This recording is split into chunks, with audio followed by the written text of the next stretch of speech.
You are now entering a dangerous liberty zone where God-given natural rights are held sacred and exercised. This is your warning. Tyranny, fascism, and censorship will not be tolerated. Ideas will be exchanged freely. Rigorous debate and open discourse is encouraged. If you are weak and your beliefs are fragile, you should leave now. Prepare yourself. We are now live on the Dangerous Liberty Podcast.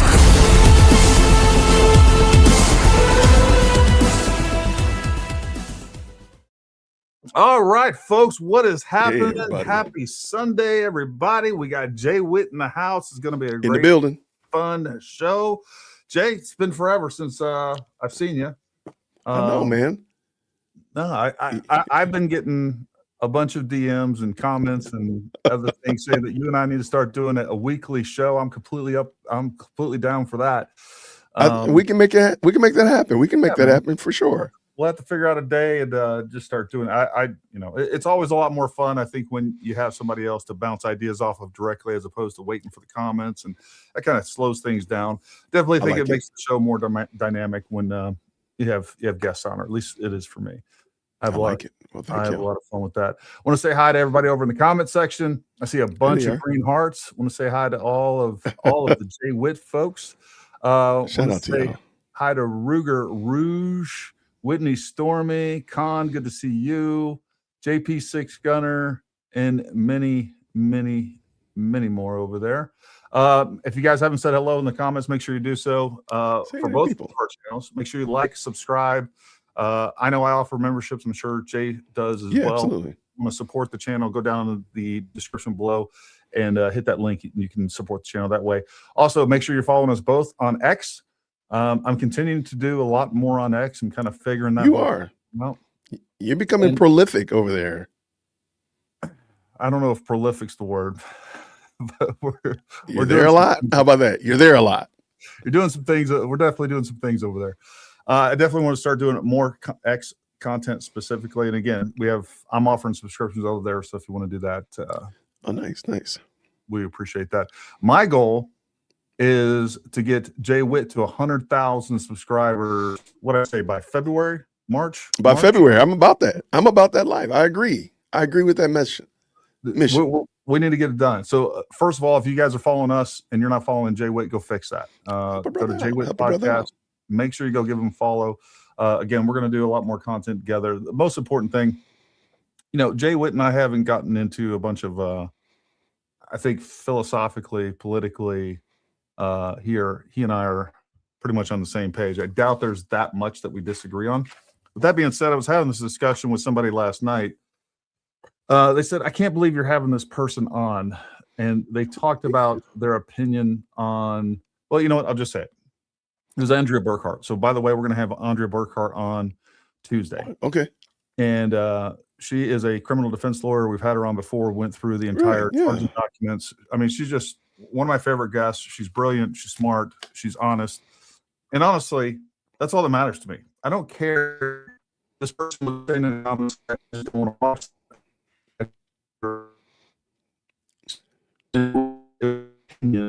It wasn't. You kind of breaking up, brother. Yep. Sorry, guys. And I'll tell you, folks, it's still snowing out here. So if you lose me, just Jay got me. I'm hardwired in, buddy. I'm hardwired in. You guys, not only be left in good hands, you're probably in better hands. All our utilities are underground here. So wait, what is Andrea doing? Andrea's a troublemaker? No, so I like Andrea. Andrea thought that this particular person in this case, which I'm not even familiar with the case, wasn't guilty. And this person thought that person was guilty.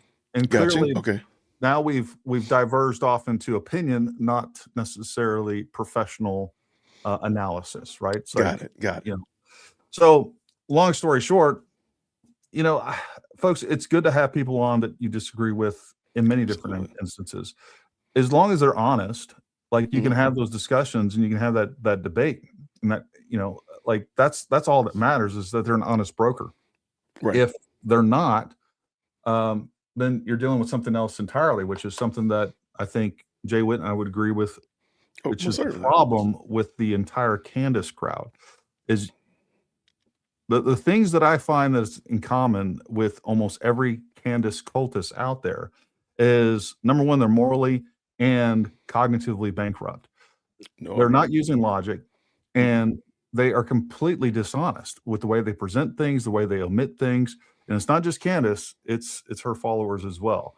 But, you know, as long as people are honest, like, you can have some good conversations. And as a matter of fact, it's good to have those conversations with people that you disagree with. So anyways, you know, get out there. And I think Andrea, number one, she's very honest. She's an earnest person. And I think her analysis from a legal standpoint has been brilliant. Everything that I've watched her on. And I don't care if at the end of the day, she disagrees with me or anybody else, that, like, this person's guilty or not guilty, you know? So that's not what it's about. Anyways, what do you do, Jay? Let me add into that. Yeah. If Andrea is classically trained as a criminal defense attorney, wouldn't you want her to be dogmatic about the facts, dogmatic about evidence, and really look at the situation from both sides of the discussion? Because if you were on the opposite side of her or sitting next to her, you'd want her to be dialed in as dialed in as possible.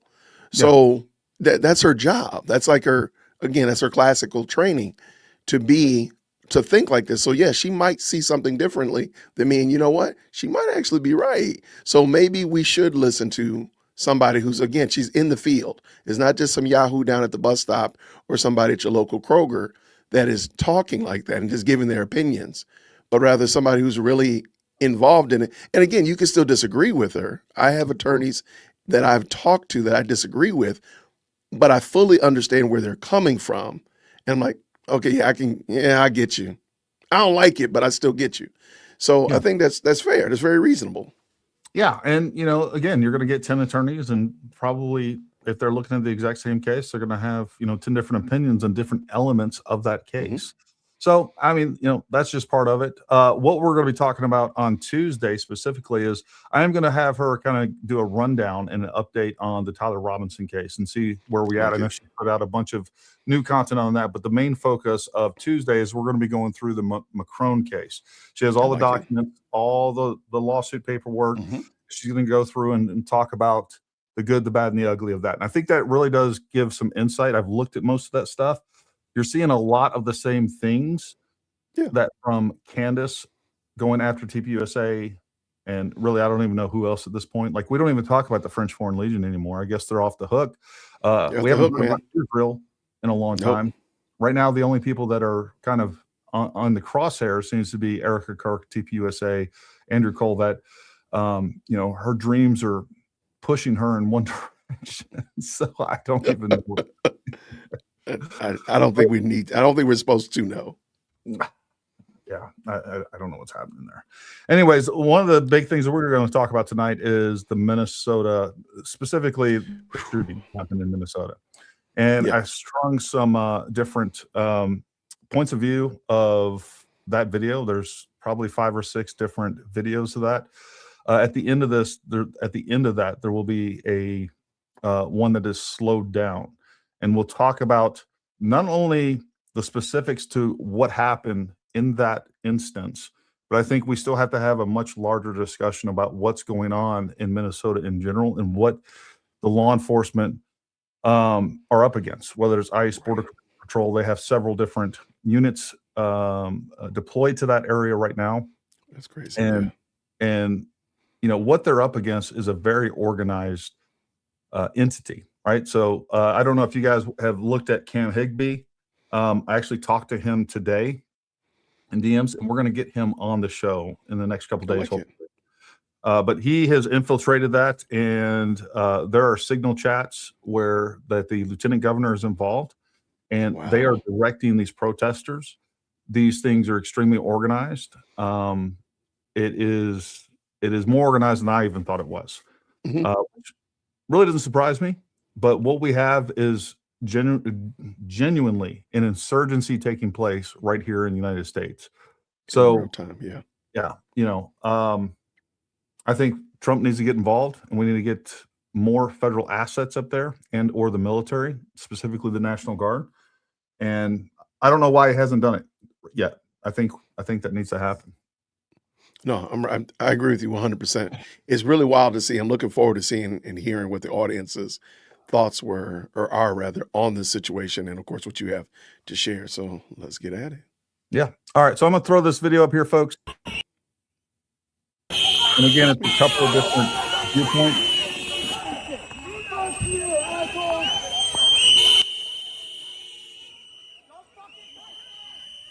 Look, so right now, that guy in that brown shirt, that brown jacket right there with the hat, okay, that is going to be the person that's going to end up being shot.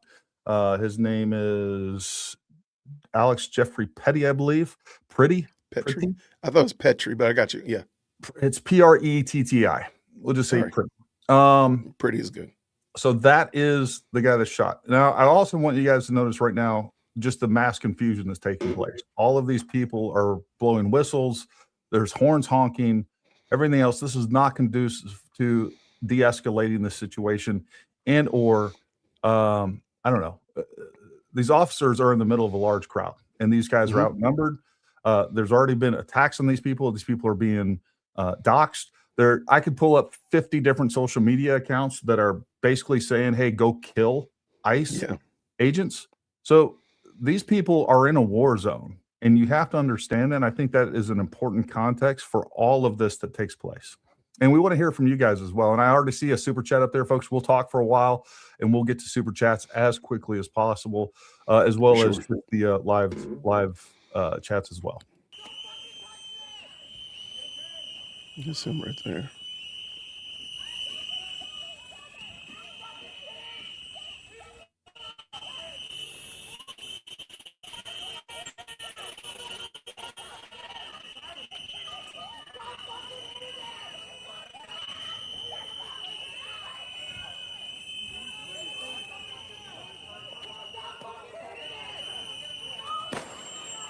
All right, I want to back this up just a little bit.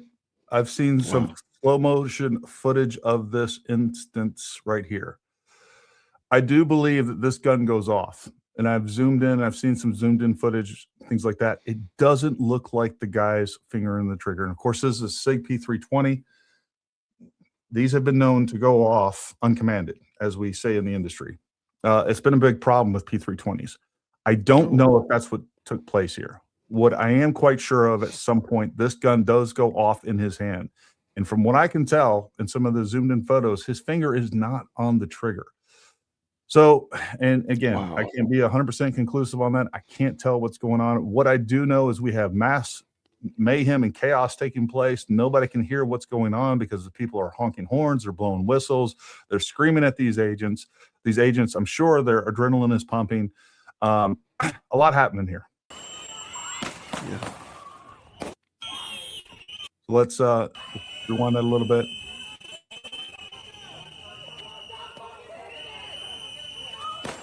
Gun goes off. This is from another angle.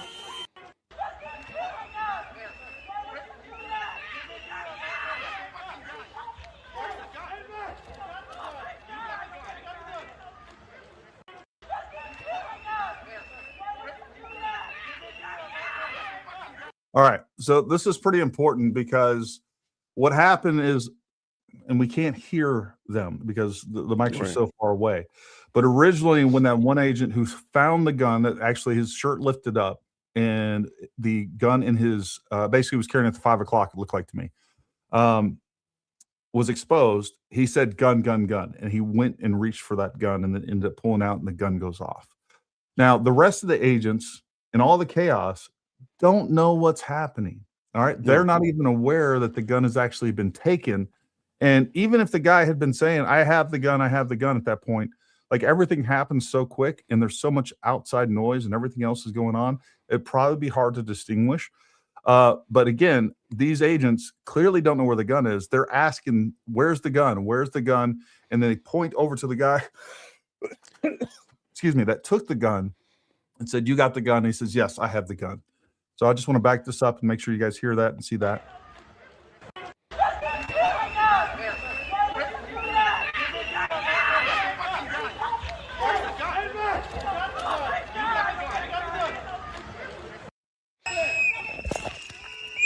Another angle.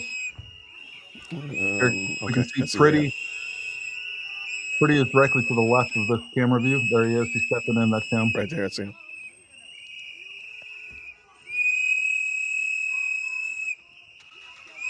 Go.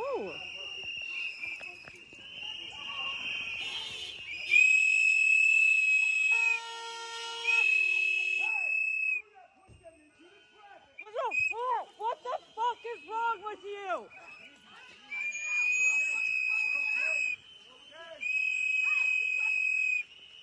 These people are immune to bear spray at this point. They should be. Look, I'm going to point one thing out right here. As he goes up, that ICE agent or Border Patrol or DHS, I don't know which one they are. All right, those are three separate entities. Well, ultimately, Border Patrol and ICE agents fall under DHS. Right. So this DHS agent, whoever it is, whatever particular thing, for whatever reason, he decides that he needs to push this person back, female, and then Pretty goes up and puts his hand on this ICE agent. Right? That's assault. You're assaulting a federal officer at that point. And again, you have all these people all around these guys, and they can't look. They don't have eyes in their back of their head, and they can't tell what's going on. So you got to understand the totality of the circumstances of what's happening here. And the real problem for me is that we have these people impeding law enforcement and obstructing law enforcement, lawful law enforcement activities from the get-go. That is the problem. But again, what we do have here clear evidence that Pretty at least assaulted a federal agent.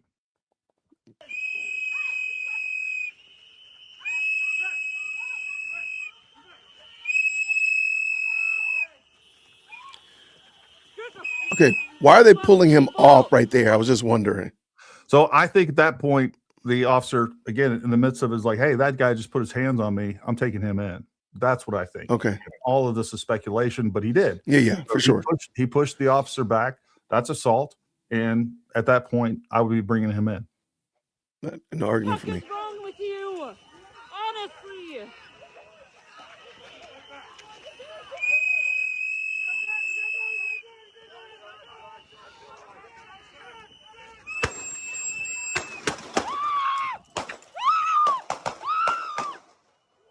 What the fuck did you just do? What the fuck? What the fuck? What the fuck? All right, now we're going to get to the same footage, but stabilized. So this is from that camera view. It's slowed down and stabilized. And again, the thing to remember, people, is that, you know, the officers don't have the benefit of slowing things down, analyzing every element of this. They're in it in the moment. And if you guys want to say, well, Gary seems to be on the side of the ICE officers, I am. I'm just going to tell you that generally speaking, I'm going to be on the side of law enforcement. I have some criticism of the law enforcement that I've voiced on this channel many, many times. But especially when we're dealing with something like this, and there'll be a full investigation of this internally at least. And we'll talk more about that toward the end. But let's watch this slow down somewhat. Honestly. You can see him reaching for the gun. Okay. Right there. So he sees the gun. He's trying to get it out of his holster. He pulls the gun. There it is. Goes off. Let me. So he gets the gun out. I've heard several people say that he stated gun, gun, gun. I don't know when exactly. I don't hear it in this video. I don't hear it either. Any of the videos that I've seen. Let's scroll forward. He gets the gun out. He goes to turn. Right about here is when that gun goes off.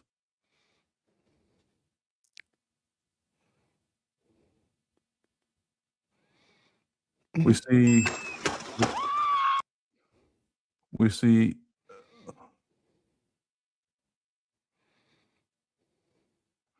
this guy has a gun pointed at him right now. Yeah, I see it. Toggle this forward. At that point, they've already shot him.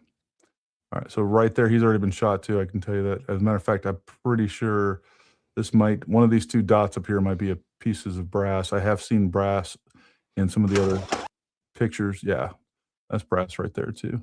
Wow. So there's like 8 or 9 shots. And Yeah. again, these guys, all they know is someone has said gun. Now we hear a gunshot. Super unfortunate situation.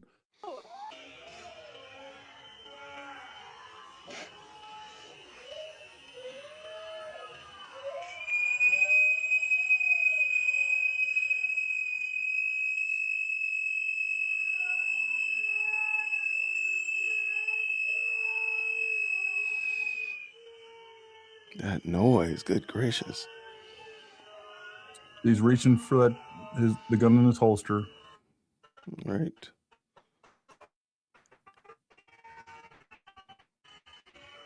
And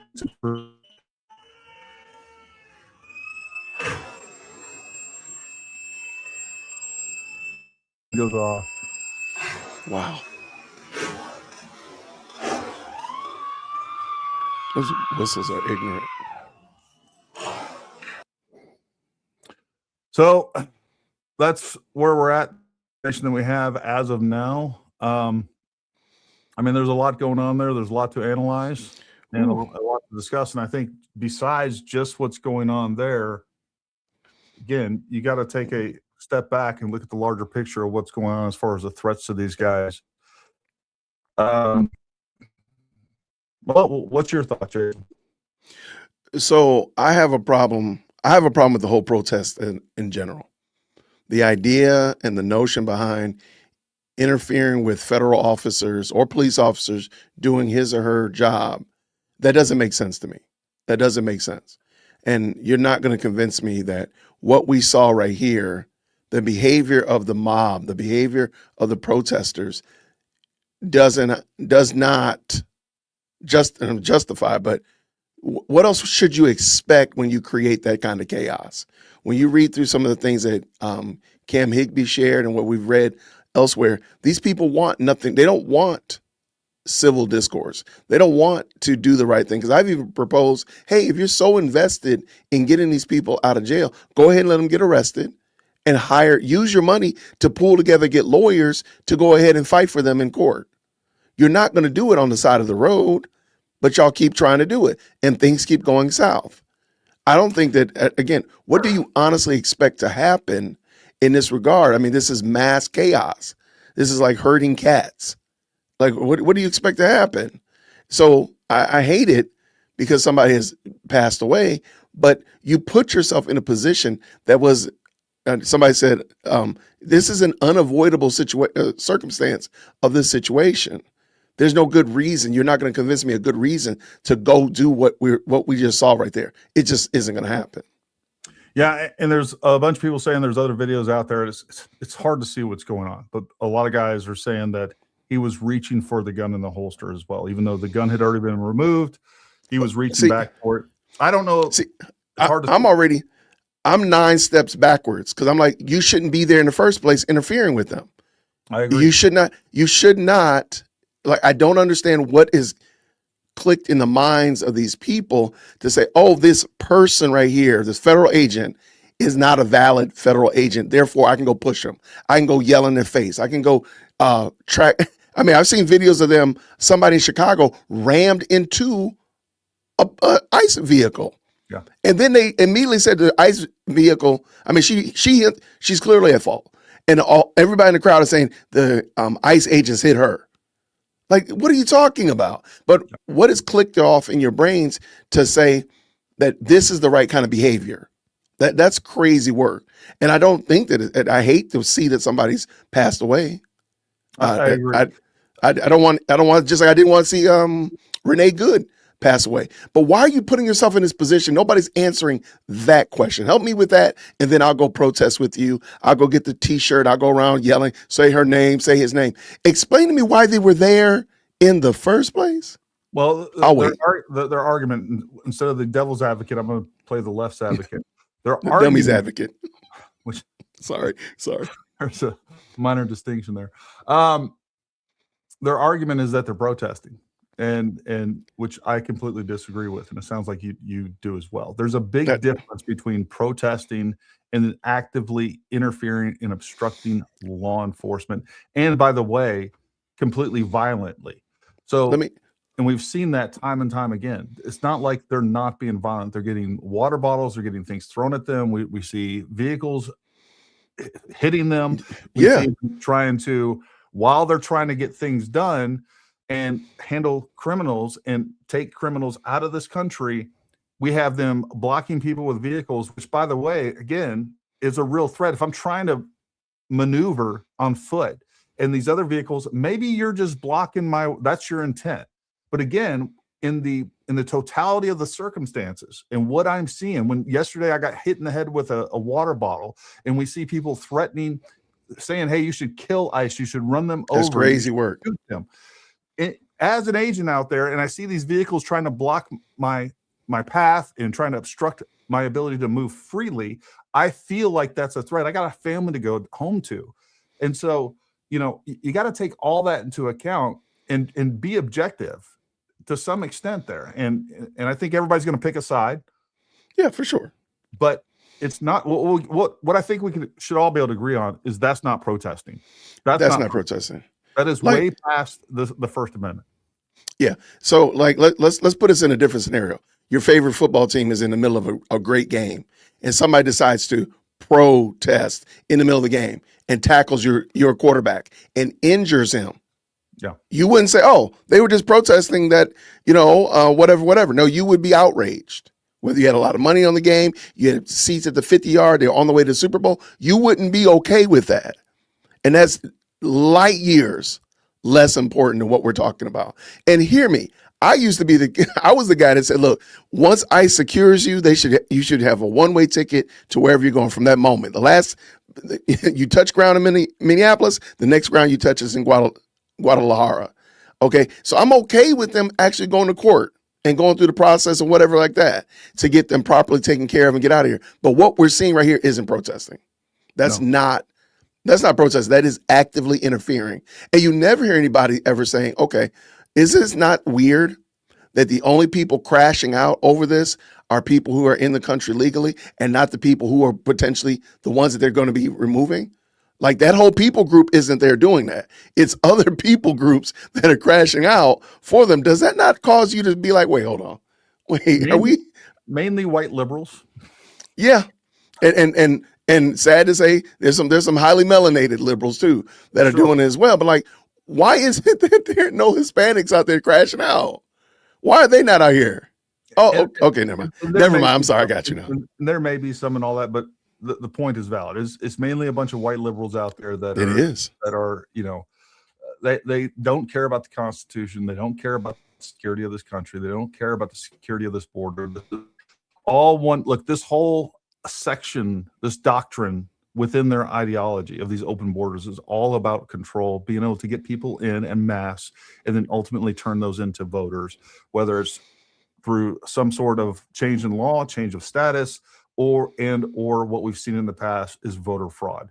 We know that immigrants have been in our elections. There's plenty of proof of that. It's still hard to prove. And that's what I've said many times. Like, the problem with voter fraud is extremely hard to prove. It's easy to do, but it's hard to prove, because if you're not given any sort of ID, like, how do I know who you are? It doesn't even make sense. Like, the only reason that anybody would say we don't need voter ID in this country is because you want to commit voter fraud. You need that to win.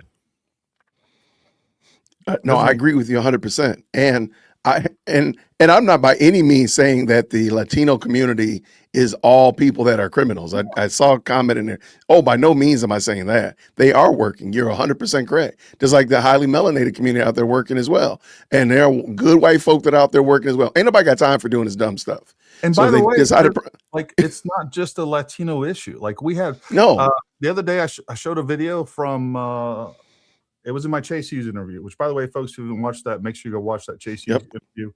The best piece of content I've put out in probably 5 years. It's an amazing interview, and I think you'll find it highly educational. I showed the as a video clip to show the unrest that has been happening here in the United States is this clip at the border during 2024 where it's nothing but Africans. It's literally nothing but Africans. And I'm talking thousands of them that are coming into this country. And it's not just them. And it's not just Latinos. We have people coming from Somalia. We have people coming from Haiti. We have people coming from all kinds of Arabs all over the world, like the Middle East. Folks, we are being flooded. And I don't even think people, as whatever how bad I think it was, I think it was much worse than any of us realize during the Biden administration. The amount of people that came in here undocumented, unvetted, we have no idea who they are, where they went. And again, a lot of these people came in, they were never put through any sort of processing whatsoever. Correct. So I don't know. Let me also propose something, and I'm sure somebody's mentioned it. Is it not odd that the only place that we're seeing this protest, this ICE protest, is in Minneapolis, which just so happened about a month ago, been exposed to be one of the havens of fraud and the havens of just shenanigans and hijinks? All of a sudden, this place is a powder keg of ICE riots, not in Chicago, not in LA, not anywhere else. They also are doing ICE raids. But right here, it just seems so odd that nowhere else is that going on. I think there are some other rioting, not really riots. Right. Some of the same operations are taking place, but it definitely has been the worst. Number one, we had Good, she was shot, and now this person, unfortunately. In the places of powder keg. And the other issue that we have here, number one, we know that there is coordination taking place from the state level. We see that the lieutenant governor is on that signal chat. I'm going to go through that. That's crazy work. I just saw that a couple hours ago. I'm going to go through that. We'll probably talk about that tomorrow. I don't know. I actually have Jeanette Garibian going to be coming on tomorrow. She's a psychotherapist. We'll be talking about psychology behind Candace Owens and her viewers, her fans, her supporters. But I do want to get to that signal chat because that is very important to see how well coordinated that is and what's going on with that. But the point is we have the state level, we have the governor inciting violence. Do you remember? That's wild. When we had January 6th, the only thing that President Trump said was, I want you to protest. I want you to protest peacefully. He said that multiple times. He's tweeted it. He said it. But yet he was still charged or attempted to, people were saying that he was inciting violence. Now we have Governor Walz going out there and said, I want you to, forgot what he said exactly, but make a mess or something along those lines. Make trouble. That's what he said. I want you to go make trouble. So that is inciting violence. When you have what President Trump says, that can be construed as inciting violence, but you have him saying, I want you to go make good trouble or something along those lines. Regardless, we have all the leaders in Minnesota, all the Democrat leaders, they are part of this. And these are just the things that we hear them saying on camera. God only knows what they're saying off camera within their own little echo chambers. So, I mean, we got a real problem, and we literally have an insurgency taking place here in the United States, and the law and order is not being respected. Our Constitution is not being respected. And these are laws in the books, folks. Absolutely. This is what it takes. If we can't be a lawless society, and this is where I go back to when people start talking about, well, you know, not all illegal immigrants are bad. Okay, fine. But we can't, there's no way for us to tell between the good ones and the bad ones. And we can't just say, you know what, you or I don't know, whatever's going on with you, we're not going to kick you out of the country, but we are going to kick you out of the country. When we really can't tell anyone's heart, we can't tell really what their background is. We can't tell what they've been doing well and what they haven't been doing well. We don't know if they're terrorists. We don't know who else they're affiliated with. Most of these people, we're never going to find out if they have criminal backgrounds in their country of origin. Like, the only fair thing to do, because we're supposed to follow the law, is kick them all out. Like, there's no other option in my mind. Let me ask you this question, though. Yeah. Because, Gary, I like what you said. But, Gary, you really missed the point. A good illegal alien or a bad illegal alien, they're all illegal aliens. Like, let's just stop playing that game. I don't know if maybe you are here doing great things, and you got into the country an illegal way, you are an illegal alien. You broke the Or law. maybe in this country and you're doing nefariousness and you're doing terrible, terrible things. You are still an illegal alien. You already have committed the crime of breaking in. Yeah. Now, whether or not you break into somebody's house and order their house, you do their bills for them, you cut their grass, you make sure their house is painted, you're still a criminal in their crib. Like, stop it. Or you break in the house and you just ransack it. You're still a criminal. Like, stop playing. That's what we need to stop doing. We need to stop. I think we've gotten into this semantics game that has just caused us to lose all semblance of sanity, where we're over here arguing about things that are very strictly clear. If I walk into Gary's house without permission and I've gotten in there wrong, I'm illegally a visitor, illegally a guest, whatever you want to call it, but Gary did not invite me. He's uninvited guest into his house. Stop playing. So why are we acting like not Gary's going to buy my groceries, Gary's taking care of my car note, my kids' college tuition? No, you wouldn't do this anywhere else. Gary's going to be doing is moving your body out of my house and finding a hole. And I look, my hands are sweating thinking about breaking into your house. Okay, I'm a little nervous. So why are we doing this though? Why are we pretending like we don't have sense? Now there are some people who don't have sense. Yeah. Let's let their brains are smooth. We're going to invite them to the front of the church. They're going to get, because they need that special seat. But the vast majority of you do understand, like, voter laws. You do understand that, hey, if we just unilaterally just made voter IDs mandatory, we would fix a whole bunch of these problems. You know that. Like, I know that. And you have a driver's license, like I got a driver's license. You're not worried about it. You know that would fix a lot of the problems.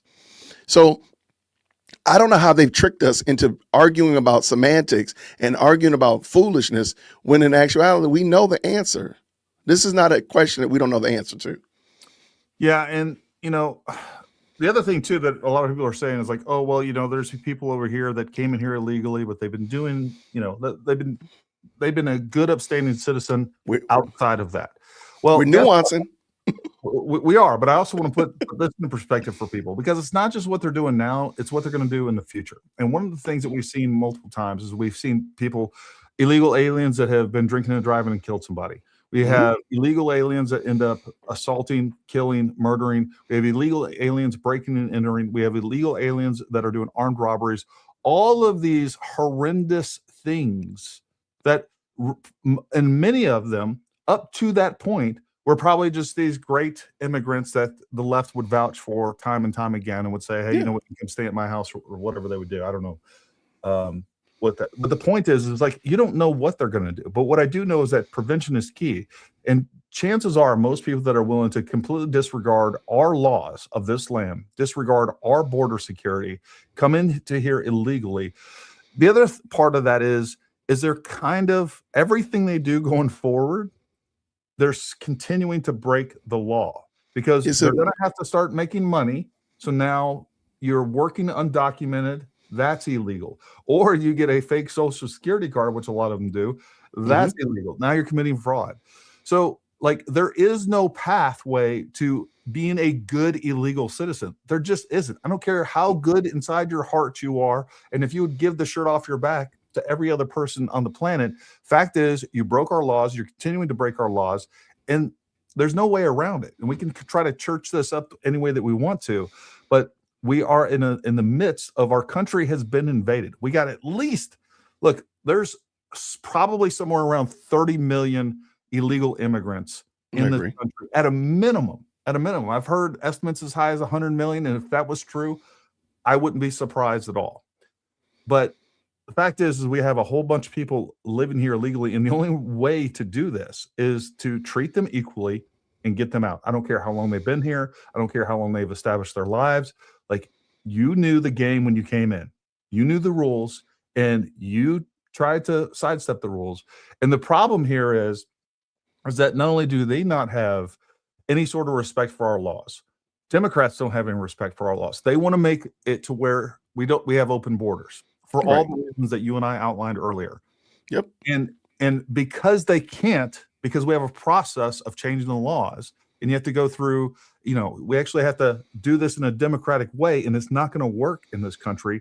They say, okay, well, we can't do it legitimately, so we're just going to ignore those laws completely and act like they don't exist. And they have zero respect for our Constitution and our laws in this country, period. Yeah, and there's no way you're going to make that. You're going to square that peg. If you break the law to get in, how are you going to convince me that you're a law-abiding citizen moving forward? It's just not. Just stop. And now, do we maybe need to fix the system to allow people to get into the country? We could probably have that discussion. Sure. I don't know all the ins and outs and how people are become natural citizens and visas and all that kind of stuff. I don't know all the ins and outs, but I do know this. If I break into Gary's house, I'm gonna have a problem. Now, maybe I call Gary and say, Gary, I would like to come over. And he says, fine. Or I text Gary and say, hey, and he said, let me ask my wife. And go through the process. Sure, Jason, bring your family on over, hang out. Those are like the visa and the extended stay and natural citizen scenarios. If I just break into Gary's house, I'm going to have a problem anywhere else. And the problem is, and I think the disconnect is most people under. But Jason, what if you broke into my house and you didn't plan on doing anything illegal once you were there, and you were besides breaking into my house, you were just a really nice guy, and you wanted to just come in and maybe wash the dishes for me and then leave? But I broke into the house. Like, that's the problem. You're forgetting that part. I broke into your house. Now, if I knocked on the door and said, hey, you know what? I have this overwhelming desire to wash cars. I'm trying to start a bit. Oh, here we go. I'm starting a car wash business. I have no clients yet. I want to wash your car for free. I knock on the door and I do it. And you say, hey, man, that was great. I'll take some pictures. I'll post it on my social and maybe you break me off something. That's great. Yeah. Now, I don't know how much of a great guy I am if I just go and steal your car out of your driveway, take it down to the clubhouse, and I'm going to wash it. I'm going to clean it. I'm going to detail it. You're going to be like, well, wait, it doesn't matter how good a job I did. Yeah. I stole your car. Like, come on, like, stop. Be for real, people. Be for real. We know this. And the thing is, too many people have been trying to soft pedal this. And funny thing is, I was watching some body cam today. And every one of the body cam footage, the person who was getting pulled over was wanting to talk to the cop about, one was drunk, one was speeding and ran away when he stopped him. The other one had cars parked on the street and refused to move them. And the HOA asked them, the police to come get them. All of them, instead of doing what the police officer said, move the cars, stop, give me license, all that kind of stuff. They all did the wrong thing and then immediately said, well, you didn't talk to me. You said it in the wrong tone, as if that fixed the fact that, ma'am, you're drunk. You're 3 sheets in the wind. You are drunk. And there's no way around that. How he talked to you is irrelevant. Ma'am, he said, move the car off the street. You didn't do it. He gave you 8 opportunities. You didn't do it. And now you're in the back of the car and your car is going to car jail. Stop it. We're smarter than this, people. I really think we've embraced a form of insanity to allow us to be, just petulant children.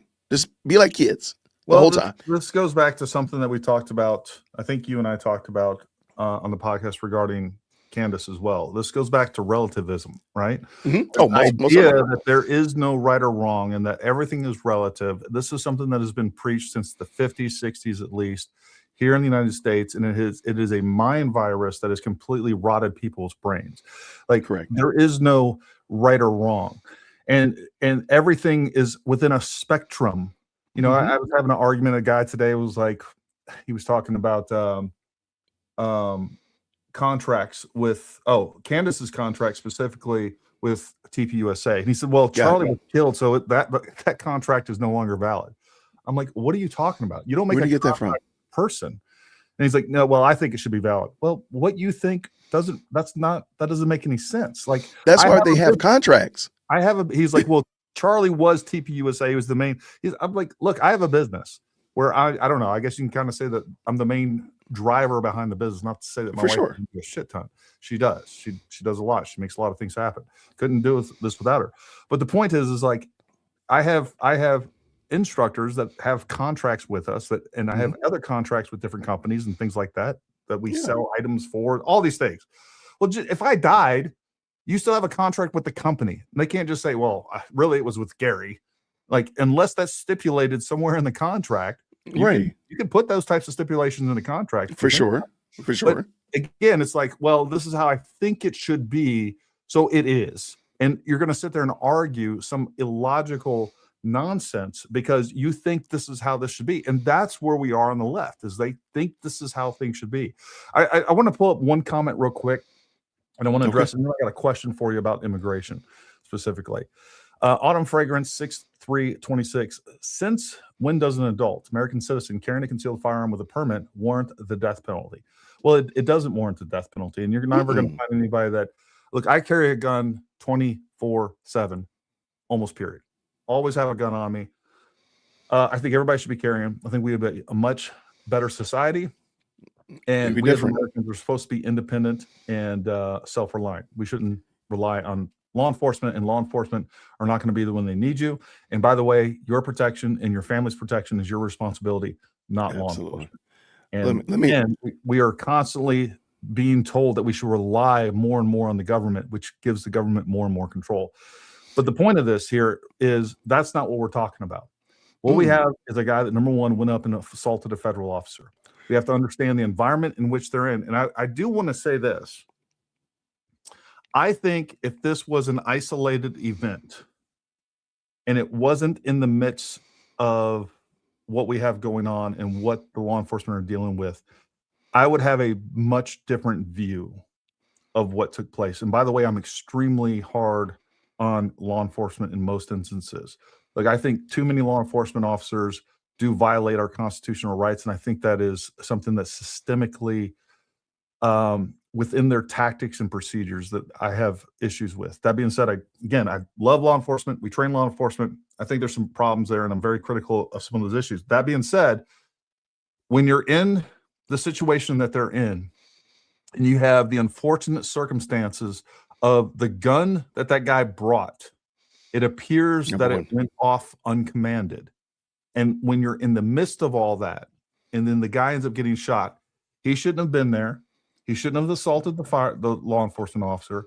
He shouldn't have been actively obstructing their operations when he's out in the street and he's blowing whistles and filming and doing all the things that they're doing. With in mind, these law enforcement officers getting death threats daily. They're getting assaulted daily. I have a completely different view of what took place, and I think this was justified. If it wasn't with those circumstances in mind, I would have a completely different view. That's what I think. I think this is a really unfortunate circumstance that was created by the obstructors. They're not protesters, the rioters, whatever you want to call them, the law enforcement assaulters. That's what's going on. What's your thoughts on that? No, I agree with you 100%. We're here in Georgia. We are a concealed carry state, and people get pulled over all the time. People have interactions, good and bad, with the police all the time with guns on them. You do not hear this happening. Do you know? I don't mind you putting that back up there real quick. And because I disagree with them. The problem is, no, it's not that you're a Second Amendment carrying person, is that you're being a complete and total butthole. Everything, but go back and watch everything before then and tell me, could I get away with that? Yeah. If we need, would you see, what would you expect to be the ramifications if you saw me doing that, Jason? But let me also ask you this question. If the person that they were, like Renee Good, the person that they were trying to secure was one that SA children, would you be okay with me interfering with ICE trying to get grab and take up the guy that was SAing children in your community? So I think if we really stop, before we get to this shenanigans about the death penalty, I'm sorry, that's just a bad take. Think about what got you there. What got them here? That man, nobody told that man to bring that gun there. And I'm going to go on a limb. I bet you there are other people at that protest that have weapons. And here's what they are, by the way. There's lots of video of guys carrying around AR-15s. That I literally watched one yesterday. He's like, I've never owned an AR-15 before, but I own one now, and I think the Second Amendment's for everybody, the left, the right, everybody else. I guarantee you, 6 months ago, that guy was like, AR-15s are the weapons of death, destruction, and military style weapon that shouldn't be accessed by Americans. So, you know, the point here is that if they were protesting legally, that wouldn't have happened. There's nothing wrong with protesting peacefully, making sure that you're not obstructing officers, and this crazy chaos wouldn't happen. Because here's the real issue here is, like, if you disagree with the law, then start a political movement to change the law. Until then, sure, you can protest peacefully, but when you are getting in the way of law enforcement doing their job and making it extremely dangerous, we're going to have these types of events. Folks, if this continues, this is only going to get worse. It's going to escalate, which is exactly what the left wants.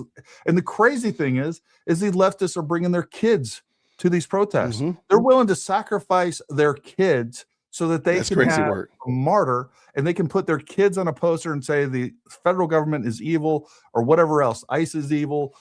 Immigration enforcement is evil. Like, I would never do that. And I would never go and get in the way of law enforcement, no matter how much, unless it was some law enforcement in my house, like beating my wife or something. Like, you know, it just doesn't make sense. And I don't know what these people expect.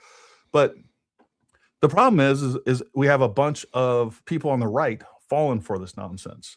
And, you know, I don't know what to say about it. One thing I did want to ask you real quick, Jason, you were talking about visas, immigration, things like that. Yep. What is your thought? What should the criteria be? You said we probably could make our immigration laws better. What should the criteria be for letting people into the greatest country on earth? Birthright citizenship needs to be reevaluated.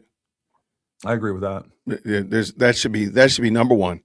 Reevaluate that one, whole cloth. Start from zero, clean slate of paper. We got to reevaluate this. Now, do you mean specifically?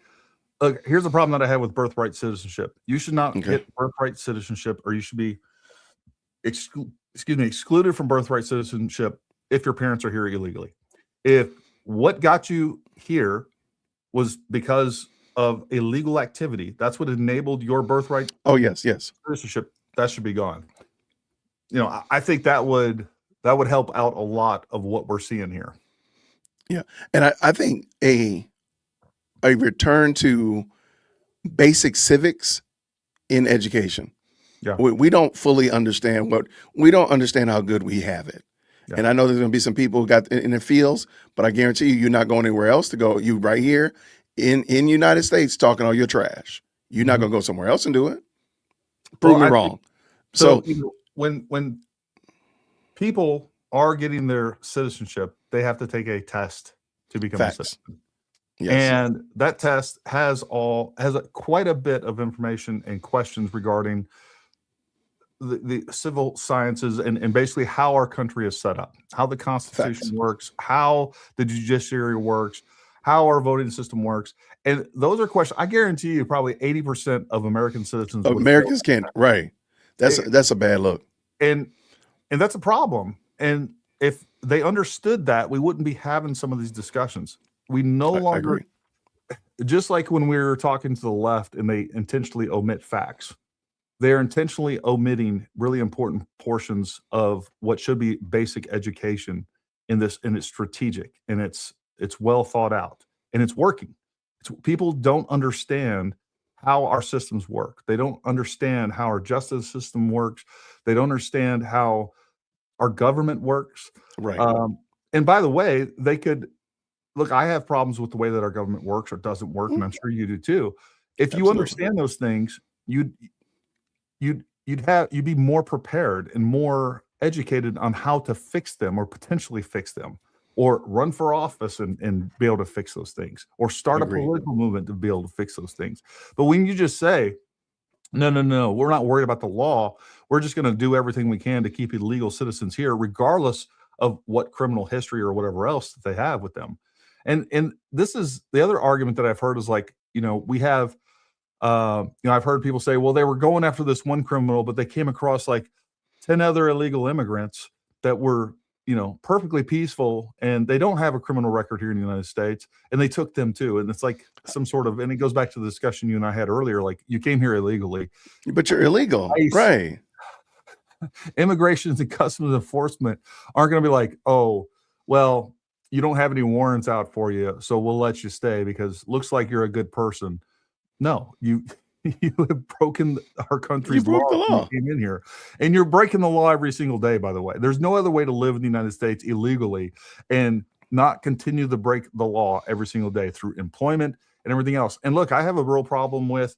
We have a lot of employers that have benefited off of illegal immigration. I think they should be held accountable too. They should be prosecuted if you're doing that. Let me finish. So I think we should. No, we need to. That was a great point.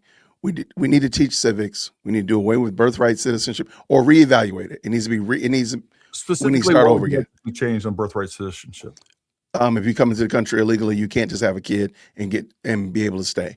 If you're just in the country on vacation, you have a kid, now all of a sudden the kid's American. No, I'm sorry that you go back to your country. But then also, I do think we need to do away with the sanctuary city foolishness. I don't know how that's gotten this far. Like that makes no sense. Like we literally set up a city that is going to break federal law. That doesn't make any sense. No. That would probably be my 3 things that we need to reevaluate, consider, think about, whatever. But go ahead. I think that every politician that is obstructing ICE or the federal government in any way should be charged with obstruction. I mean, that's what they should be charged with. If you're not going to, every single one of these politicians, they are taking an oath of office where they swear to protect and defend the Constitution. And if they're violating that oath and they're obstructing officers from doing their job, because this is the other part of this, the way this should be working is you have a very small contingency of ICE agents, and they go work with the local PD or the local sheriff's department and say, hey, look, we're looking for this guy. We need your help.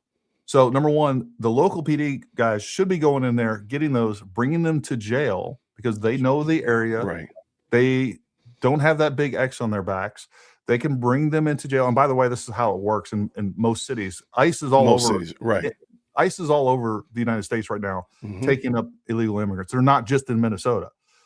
But this is how it's working. So there's no drama. There's no protests. There's no one getting shot because you have state and local law enforcement that are working with ICE that make this safe. And or if ICE is going after a more dangerous criminal, again, we should have a perimeter set up by local law enforcement so that they can do their jobs safely. It keeps the citizens safe, it keeps the illegal immigrants safe, and it keeps the law enforcement safe. That's how it should work. And if they're not doing that, number one, these politicians should be held accountable. And I think we should also ask the question, somebody might have mentioned it while you were showing the videos earlier. You don't see any law enforcement there. Yeah. Like there's no law enforcement at all. It's the ICE agents trying to do their job and the protesters. There's no police. There's no state troopers. There's nobody else. It's just ICE and the populace. And that's going to be, that is a recipe for disaster. Yep. I completely agree. Let's go through some super chats real quick. Absolutely, and man. bang these out. Charlene, thank you for coming, a new YouTube member. Welcome to you. There you go, Willie Doc. You're one of your people. Absolutely. Thank you, Willie Doc. Right wing nut, go to protest with a firearm, fight the authorities. Bad plan, a lot of bad decisions. Walton Frey told these people to resist. They got him filled in. Yeah, look, the problem, whether we're talking about Preddy or we're talking about Renee Good, they came to a lot of different forks in the road along this journey. And they take a long way every single time. Their own volition, and they put themselves in a position to where law enforcement felt threatened. And I don't think that law enforcement should take unnecessary risk and not go home to their kids, their families, their wives, their brothers, their sisters, their mothers, their fathers, and just because you want to act a fool. Like that, you shouldn't expect them. They're putting their lives on the line to keep you safe and to protect us and to enforce these laws, which again allows us to have a civil society. Right. And you shouldn't expect them to take extreme risks in dealing with what they're dealing with. I mean, it's insanity. I'm with you, man. Did you happen to see the text thread O'Keefe got? I did. I know about it. I didn't get a chance to, folks. So we got in late last night or late the night before. All day yesterday, I was prepping for today. This morning, I got up and was plowing snow for, I don't know, a couple hours and dealing with all that. So I'm way behind the power curve in some of the stories out there. But I did see it. I'm aware that he was getting death threats. These folks have gone past the bounds of the constitutionally protected right to peacefully assemble. It's tragic but avoidable. Don't obstruct. Couldn't agree more. What I love about our viewers, like there's some absolutely folks out there. Obstructing federal officers with his hands on him, had a loaded gun without ID and without a permit. Also, a gun discharge that caused chaos and shots were fired. I don't know whether or not he had a permit or not. Look, I'll just tell you right now, folks. I don't believe that any American should have to have a permit to carry a gun. I'll also tell you that I think that, and I'm going to step on some people's toes, and hopefully you can withstand some disagreement here. If you are a criminal and you've served your time and they said, you know what, you are good enough to get out of prison, I think your constitutional rights should be restored. Now, if it's said you are not the type of person that should be out in society, so we're not going to give you constitutional rights, whether it's voting rights or that's Second Amendment rights, then they should still be in prison. Not one or the other. But that's my take on that. I think people should have their voting rights restored once they've served their time and their firearms rights as well. You have a God-given right to protect yourself and to protect your family. That's my take on it. Let me say that if the reason you were in jail, the reason you're a felon was not a gun-related felony. Yeah. Or violent.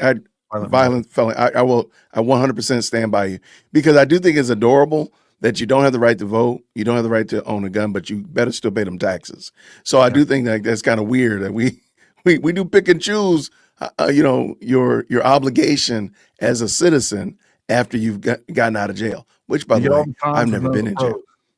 Say again. You get all the cons with none of the pros. It's like, okay, right, absolutely. So like that you can come out here and pay the federal government and state and local government money. You're good enough to do that, but you're not good enough to participate in society. This might be a hot take. Also, somebody just said in the comment, persons who are the R grapists in or out of prison should never legally have a gun. I agree with you, because they should never be back out in public. That's hot my take. Point. That's Rapists should never. They've given up all of their ability to be a part of civil society, and so I agree with you. They should never own a weapon, because they're always going to be in jail. And that's the problem that we have in our society is again, this is a leftist issue, is we have violent criminals that are in and out of jail time and time and time and time again. And that's a real problem.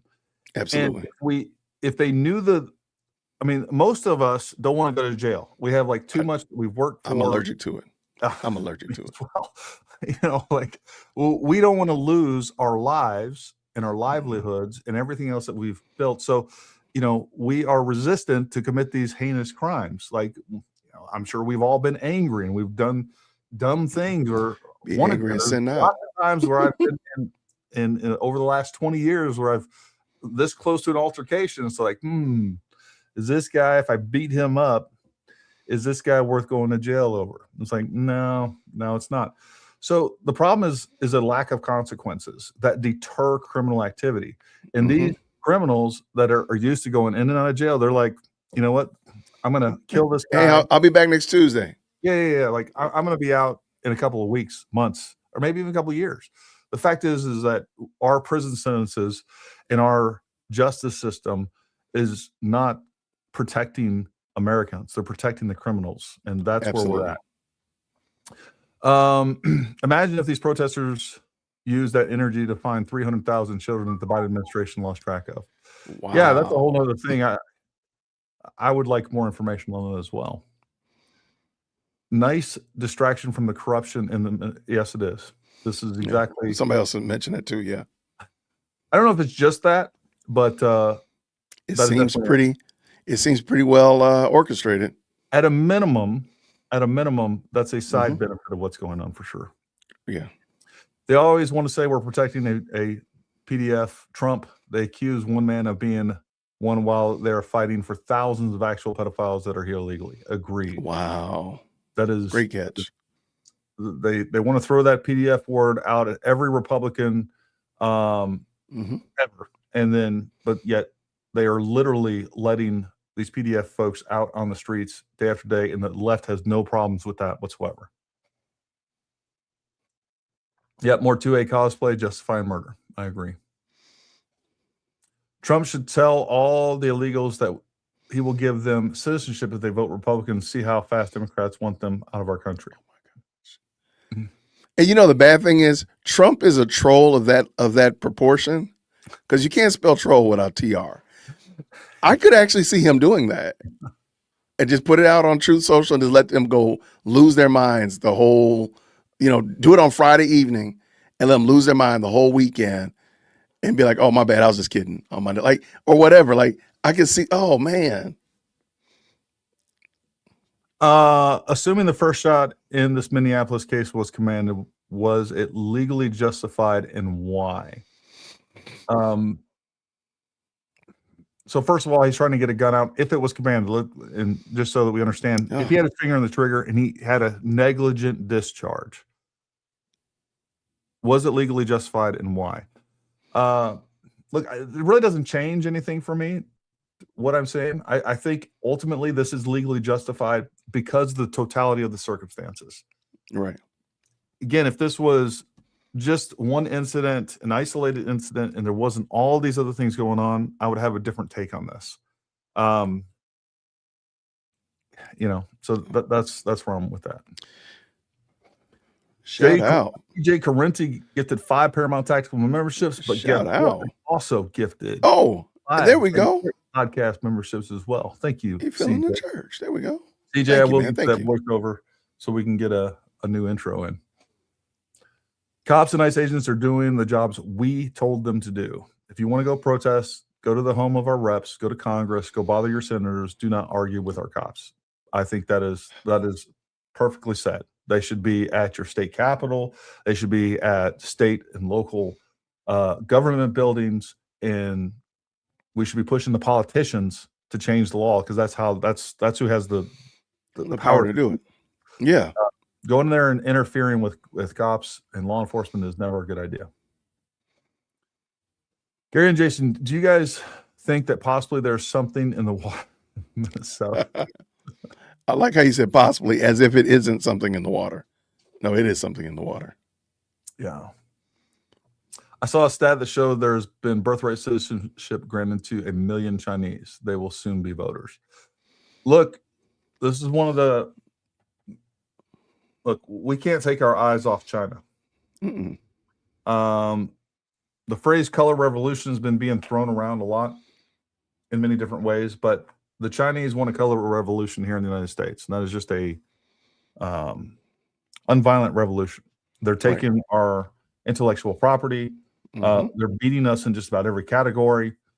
I think, and there seems to be, I hear a lot of people like, oh no, China is a paper tiger. They're not as powerful. Okay. I think people are way underestimating the Chinese. I also think people are way underestimating the many facets that Chinese are undermining the United States in so many different ways, economically, through immigration like this. And these are folks that are coming in that are not assimilating. They are Chinese through and through. And we have the same thing with many other countries. Look, these people are not coming to America to become Americans. They're coming to America to occupy America. And we also see that on the Islam front. Islam is a huge threat to the United States, and we can look at what's going on in Dearborn and many other countries. We can look at what's going on in Minneapolis with the community there. Look, we have some real problems, and they seem unrelated, but they are. They're not. All right. At a minimum, they're all attacks, and we can only hold those off for so long before it starts really doing real damage. I agree. 100% agree. I'm a legal immigrant veteran and had to take the test and fulfill all requirements to become a citizen. I'm proud of ICE. And this is the thing that I hear time and time again. Absolutely. Shout out.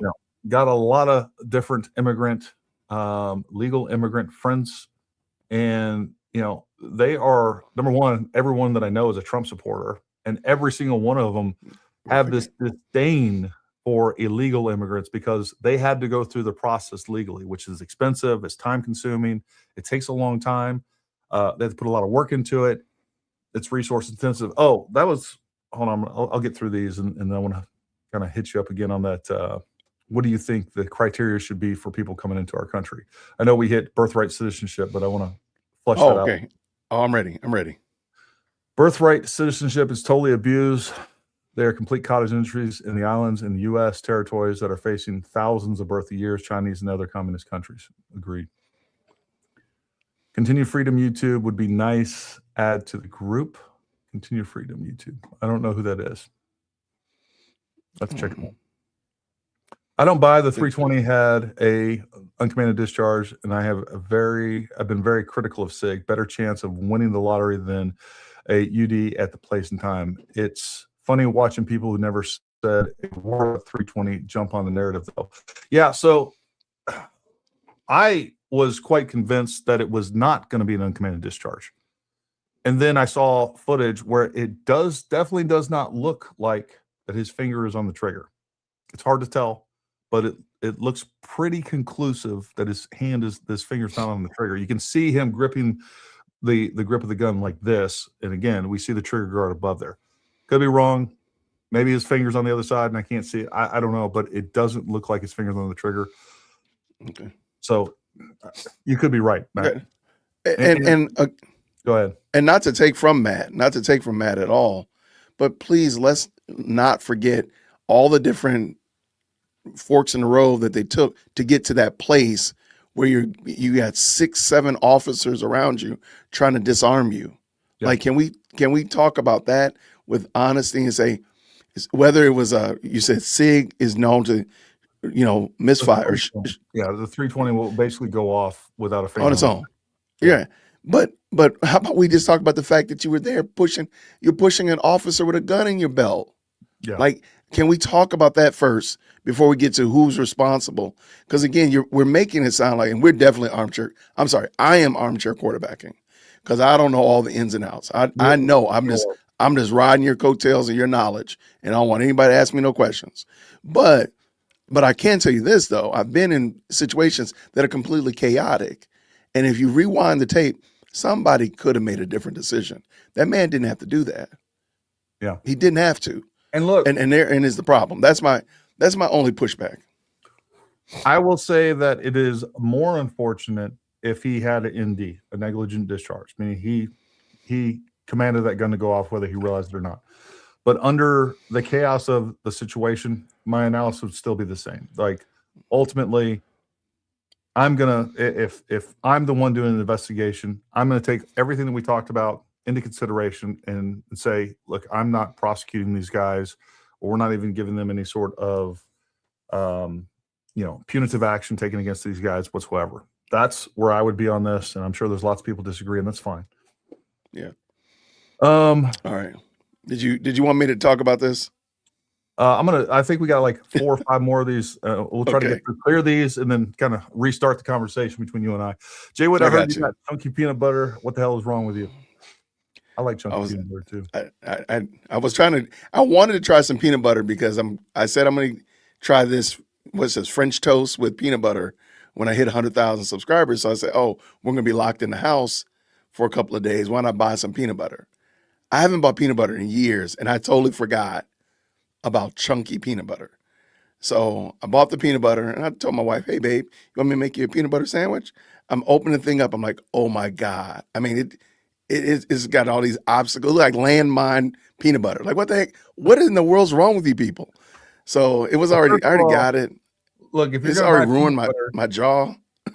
If you're going to buy peanut butter, hopefully you bought the natural peanut butter. Don't buy the peanut butter with a bunch of hydrogenated soybean oils or all the other stuff. So. Super bad for you. And I'll tell you, folks, I love peanut butter, but what I love even more is almond butter. I love almond butter on just about anything. I might even like almond butter better. Almond butter is fantastic. on French toast. I might have to try that too. We might try to split that French toast in half and do half and half. You know what? I will do it. I will do it. Give me my 100,000 subscribers. I'm doing the French toast. I'm doing a live stream eating French toast with peanut butter, and I'll do almond butter. Absolutely. I'll do it. Giselle, I'm going to assume that's how you pronounce that. Says, thank you for discussing this important issue. I agree. It is an important issue. The free state of Florida has passed legislation that allows a death penalty for adults found guilty of raping children under the age of 12. Now we shall see if it passes the Supreme Court. Yeah. I'm right there with it. Yeah. It shouldn't take that. I mean, it should have been logical common sense. That I agree with you. They'll never have to worry about owning a gun again. The other thing when it comes to the death penalty, and now this is off on a tangent, but like once we've exhausted all the options for the person, because I am aware that there are people that have been put on death row that come to find out later on through DNA evidence or whatever else that they were not guilty of that crime. That is a real problem. But depending on the circumstances of what's going on there and how definitive the proof is, once they're put on death row, they shouldn't be on death row for 15, 20 years where taxpayers are paying. Right. But that's the problem. All right. Now, look, I'm a judge, man. This evidence is very clear. Like, we're going to put you in the express line. So, I don't know, by noon tomorrow, make sure you have whatever.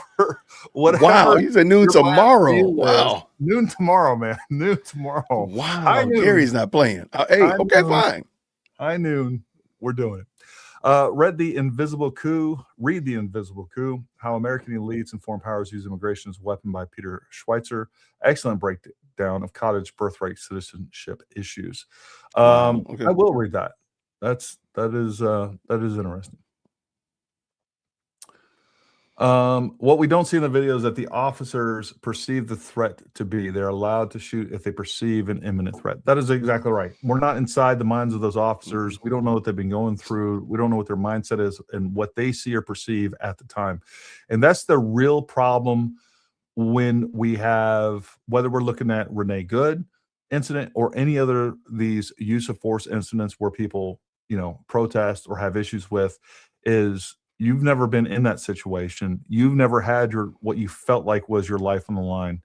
And look, there are definitely incidences out there where I think some better training should be taking place. The fact is like law enforcement gets crap for training. I've been in this industry for a really long time. And I'm telling you right now, especially the average law enforcement at the local PD, everything else, federal law enforcement, I will tell you, Border Patrol specifically are some of the most well-trained law enforcement officers on the face of the planet. But your local law enforcement, they don't get nearly enough range time. They don't get nearly enough instruction. They don't get nearly enough use of force training, shoot, no shoot training, scenario-based training. They rarely get any of that, if they ever get it, by the way. Wow. So I think that is a real problem here in the United States, is we're not investing enough in officer training, period. All right. So back to you. That was all the super chats that we had at the moment. Okay. Immigration criteria. What should it be? If Jay Witt is the despotic, tyrannical dictator of the United States, okay, what are you saying? Hey, to get in here, this is what you got to be. What you all got to right, do. Can I go on a slight rabbit trail? Yeah, of course. Okay. All right. I've been watching a lot of commentary about the new Star Trek movie called Starfleet Academy. And I got to be honest with you. That thing is a mess. I didn't go down this rabbit trail. No, I'm going to go. I didn't think it was going to include Star Trek, but I'm so glad it does. I'm here for y'all, man. I'm here for you. If you follow me, I've been wanting to rant about this for probably about 3 weeks. Anyway, one of the things about Star Trek, the old Trek, that most of us grew up on, was that, sure, they had diversity, but they had merit in that. Uhura was not just a black chick running communication. Sulu was not just an ensign because he was Asian, or Chekhov, or Scotty, fill in the blank, Spock. They were the very best that Starfleet could get in those positions. They were the best. And they now, of course, and it just so happened to be whatever Klingon or Vulcan, fill in the blank. But now here in Starfleet Academy, there's absolutely no merit whatsoever. There is no standard. Like there is no standard. And we see it. It's just running amok. They're out of shape. They're neurodivergent. They got alphabet mafia going crazy, all that kind of stuff like that. So now you're like, Jason, where in the heck are you going? I think we need to, part of immigration needs to be, are you adding value to the USS United States enterprise? Are you adding value to it? We don't just need you to be here just because you want to suck up on Social Security, or you heard we got really good health care or whatever. No, are you adding value to America? Are you adding value to us? And because we're going to add value to you, we're going to give you the best that we have. And you know that because that's why you're fighting to get in here. Yep. So part of if I were able to make that decision, we really want to make sure that you're adding value to, and maybe make sure there's a balance. So if we have some people that are not adding value, we're giving out some consolation prize citizenships, then we also got to make sure we're giving out the very best that's coming in. And of course, they're going through the proper steps to become American, no longer citizens of the former country that they were from. I'm looking at you, Somalia. They should not be saying, I'm a Somalian first, but I'm in Congress. I'm a Somalian first, but I'm a mayor. No, you are American, period. And if that doesn't work, then we need to try something different. So that would be if I could, I would say we need to look at, are they adding value to the United States? Because again, just this open door to everybody comes in, so you can run to the Social Security office, you can run to the WIC office and SNAP and all that kind of stuff. That's timeout. That's over with. So that would be it. No, I completely agree. And number one, if you're coming to this country, you need to have X amount of dollars in the bank so that you can fund your lifestyle. Like it should be a rigorous process to become part of the best country to ever exist. And by the way, you should have, even if you can get your citizenship in 5 years, should be another 5 or 10-year probation period where if you find yourself on welfare or whatever else, I think it should be revoked. Like that shouldn't even be an option for a non-US citizen.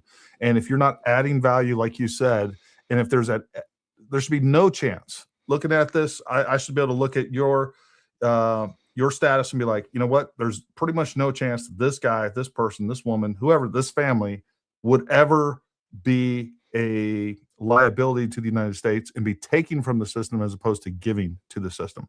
They're opening a business. They have, number one, they have an established life already. They're bringing value to the United States. I see that they're going to start a business or they're working for this company, whatever's going on. Like that should be part of the process, and anything less than that, like hit the door, Jack. And we should limit that to like a couple of thousand per year. By the way, like we have too many people here in the United States as it is, and we need to. And that's another thing. We should put all immigration on hold until we get down the number of these illegal immigrants. That's my biggest issue with the Trump administration right now, is that they're not being more aggressive on this. I did the math at some point. I think if we went with like 20 million Americans, if we said there was 20 million illegal immigrants, he has 4 years and we're down to 3 now. Like just to get to 20 million in that time period should be like 13,000 people being extricated from the United States per day. All right. We're not hitting that. We're nowhere close to that. So we got to get those rookie numbers up, and we need to start getting people out of here much, much faster. There's a couple of comments that I want to hit, and these are kind of go together, and they're within view here. So I want to hit this. Always an excuse when cops do this, civilians are never granted the same grace. Yeah, there is a lot of times that cops are giving a little bit of extra because of the dangerous work that they do and the things they experience and their mindset and everything else that goes along with that. I think there are actually we don't hear about it. That's part of the problem with this. There is an intent behind media where they don't publish stories where U.S. citizens that are carrying guns have protected themselves. Like that is intentionally omitted. There was a long time that when I was just on Facebook, when we first started the company, one of the things I tried to do is I try to find an article every single day where it was guns save lives. And I would post an article about, citizens defending their home, defending themselves on public. Like there have been mass shootings that have stopped by citizens on citizens. There have been like hundreds of thousands of people a year are still alive because citizens carry weapons. And by the way, the vast majority of those people are not prosecuted in any way. So I disagree with that. The problem is like we don't even know the numbers because that's hidden from us intentionally because they don't want you to know how effective it is for Americans to actually carry guns and how often guns actually are positive and save lives and stop people from being murdered, victimized, and everything else. There is intent behind that. And right down here, right within the striking distance of one another, Billy Box says, I got some empathy though. Sad for lost lives. I agree. Watching that unfold, I feel nothing but sympathy and empathy. I think it's super sad that that guy lost his life. Looks like he's fairly young. I think I saw he's like in his mid 30s or late 30s. Either way, it shouldn't have happened. I'm very sympathetic toward that, and I'm sad that it did happen. And I think that a lot of the politicians there in Minnesota, and by the way, police chiefs, sheriffs, all of those people should be held accountable for this because they're not doing their jobs. If they were doing their jobs, this wouldn't be taking place. Very good point. And you're on the money. I'm not going to even add anything to it. Perfect. We got a few more super chats up here. Get them. Shout out to the supers. We already saw that. Yeah, that's perceived threat. My great grandfather came to Ellis Island. No job, no family, skills, and no money. He was spun around back to Sicily. Came back with family, trade, and job. And yeah, look, that sucked for him that first time, right? But guess what? He went and established himself. He came back with some skills, came back with some money, and now, he's ready to contribute to the American society.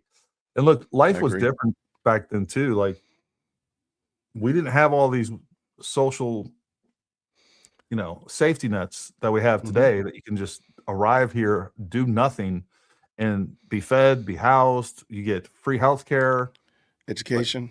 You can live a better life doing nothing, producing nothing here in the United States than a lot of people in the lower to mid class. They work themselves to death trying to achieve. They don't have free housing. They have to pay for their food. A lot of these people are just outside of that poverty level. They're paying hundreds, a lot of times thousands of dollars per month for health care, while somebody can just sit there, lay on the couch, eat Cheetos all day, and do nothing. And they get free housing, free food, free health care. And it's a real shame. It's a real problem here in the United States. I think people can do better living here in the United States doing nothing than working in the country that they probably came from. That's crazy work. Yeah. That's crazy. And by the way, they can do the same thing in the United States. They can live better than going out and finding a job and have to climb that ladder and go through all the hardships that all of us went through that we thought was just normal at one time. Like, it's crazy to me that these kids, one of the problems that we've had is like finding additional employees and help. And we'll have like 16, 17, 18, only 18 and older but 18-year-old kids that have done nothing in their life. And they come in and we're like, hey, we're going to pay you X amount of dollars an hour. Like way more than minimum wage for a very easy job. I'm like, no, I won't take anything less than 20. Like, bro, you know how old I was and how long I worked before I made $20 an hour? And I know money's changed a little bit, but still, like the idea that you want to come into your first job and you want to make $20 an hour, like go somewhere because you are overvaluing your skill sets and what you bring to the table for sure. And I don't need you. That means you're not willing to learn. That means you have no humility whatsoever. And it's a problem. And it's a problem as far as someone that is going to be paying you to work and represent us. Matt K. Actual, I'm a Zionist. My God, a Zionist. Just joking. Oh, man. I will say an interesting thing. Antifa done jumped into the chat. They already jumped in. Oh, man. He just said the buzzword. Now they're here. I saw working in immigration how Israeli Jewish families will fly into the U.S. just to have a baby and head home quickly after birthright citizenship. Look, there's a lot of people in other countries that do this, that plan those things out. It's not just Jewish. I don't know how pervasive it is within Jewish families. Maybe it's huge. I don't know. But just like we talked about, we know from Asian countries, they do that all the time. That is one of the things that they do. They'll actually get a visa, they intentionally get pregnant, or they come here pregnant, and then they will overstay or whatever else. It's all a strategy. And that's the problem too, is we have these anchor babies.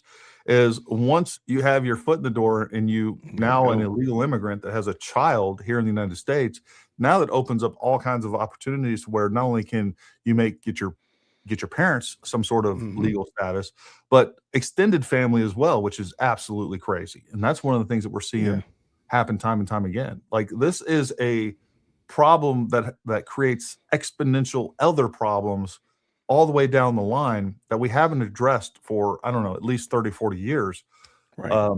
And now we're kind of at a tipping point, and it just has to be addressed one way or the other. And the only way to do that is exactly what Trump's doing, although I think he should be more aggressive about it. We need to be deporting people left and right. Side note, I worked ER ambulances where both became clinics, especially illegals. I heard where ICE is operating ERs are slow. Just saying. Yeah. Those are true stories. I appreciate it. What we got here? This one thing that's a bit screwed up with the system. Some people and friends I know can't afford health care, but if you're in prison, you go to the doctor and dentist, you get better care, I'm sure, than there, or whatever was going to be said. Look, folks, right now, as a small business owner, the cheapest policy that we could find for our family of four is $1,700 per month, with high copays and high deductibles and everything else. So right now, my family, we don't have healthcare. We've been paying everything with cash. I have healthcare through the VA system. That's another thing that's crazy about this. I can't buy a healthcare plan just for my three other members of my family. I have to buy a healthcare plan that includes me, even though I get all of my healthcare through the VA. Through the VA. This system is broken, and by the way, Obamacare broke it further, destroyed it, made sure it wouldn't work. And I showed some slides I brought up the other day, how much healthcare has exponentially increased in costs ever since Obamacare came into play. So I think that was intentional as well. I mean, it was easy to see. You could see what was going on with that and tell that we saw the play was coming. We knew it was coming. Paramount Tactical ? Other countries train police for 1 year, or like Israel, mandate military service after graduating. What are your thoughts? I don't know that it needs to be 1 year. Here's what I think. I think we need to have probably a little bit more extensive standardized training for all law enforcement. The problem is that training standards from state to state, city to city, are vastly different. And then on top of that, they're not getting sustainment training that they need. So I don't care if you can go train for 3 years, be a 3-year training program, and then you come out, and then if you don't go to training again in the next 20, like, there's no point in it. I don't care if it's a 6-week program or 10-week or whatever they are. You can have a fairly good standard of training done fairly shortly, and understand, like, law enforcement, they're learning, case law, they're learning a lot of things other than just basic tactics. Like, tactics and firearms are actually a very small portion of it. But they need sustainment training. And a lot of these local PDs and stuff, they have no budget for ammunition for training at the range. They need to be hiring instructors that are really good at what they do and can coach people and continue to improve their abilities to handle a firearm. And then just being able to shoot doesn't get you anywhere. Like, you got to be able to implement tactics, techniques, and procedures that give you a tactical advantage for every situation. You got to learn to be able to think while you're shooting, and most people don't. Once this thing starts operating, this thing turns off. And this is one of the things that we implement through all of our training. We have scenario-based training. We have decision-based training. Like, we force our students to think and to problem solve, and not just, oh, there's a target, I need to shoot it. That's what keeps people alive, is being able to move, shoot, and communicate. Right? You got to be able to think what's going on. And tactics are the key to that. And the only way that you can get proficient at tactics if you're putting all of that mental resource into problem solving here, you need to be able to shoot at a level to where you no longer need to think about it. If you're that guy that's thinking, all right, body position, side alignment, sight picture, breathing, trigger squeeze, and follow through, if you're having to think through that, you can't implement tactics. So we need to get to a point to where all those things, the shooting portion of that is second nature, so that you have the mental bandwidth to problem solve, to be able to seek cover, to be able to look at what is beyond your target, make sure that you're not killing people that don't need killing, Right. and to be able to work smartly through a problem. And if that shooting portion isn't second nature and you have to think about that, then you can't do that. And that is the problem. And the only way to be able to do that is through regular sustainment training. I mean, this should be, quarterly, some sort of refresher, going to the range quarterly. I mean, a lot of cops don't even go to the range and qualify, but like once a year at most, a lot of these. So, I mean, training is a problem here in the United States for sure. So I was looking at, and I've mentioned this before, I watch a lot of body cam footage. Mhm. And I don't remember when, one day it hit me, the amount of resources that go into pulling somebody out of a car, or a sovereign citizen that's being a jerk. Mhm. And one time I was looking, I was like, there was 9 officers standing around this person. Now, of course, they were there for good reason, because the person was being a complete and total butthole. But I'm like, wow, those are 9 officers. Now I hear what you're saying about training and such of that nature. Like, how many times has this been, multiply this by however many times a day, a week, a month? Those 9 officers maybe could have been getting trained better. They could have been working on some skills. I've seen some officers that can't break a glass window. They need to learn how to break a window, man. You need to learn how to do that. So, like, just some basic training. So I think you're right. But how much of it, just the antics going on in the world, keeps them from being able to do that? Because you got to send 9 people to pull a drunk driver out of their car. Yeah. Or No, I've seen some really gross people ones. don't understand that either. It's like, oh my God, there's 9 people there, and there's only one person. Look, when a person barricaded within the car can be a real problem. I promise you, it's Absolutely. going to take every bit of 8 or 9. If I really didn't want to come out of a car and I really wanted to resist, you need to bring the whole PD, because you're not going to get me out of the car. And that's what somebody was training and is physically capable and things like that. But still, like, these problems are extremely hard. They're extremely stressful. You don't know what's in that car. And people need to have a little bit more sympathy and empathy for law enforcement. It is a shame when things go awry, but you also have to look, like, these law enforcement. I've said this ever since going back to like 2020. Like, you almost have to be a fool to go sign up to be a law enforcement. I don't care if you're talking about state, local, federal. The amount of the juice ain't worth the squeeze, folks.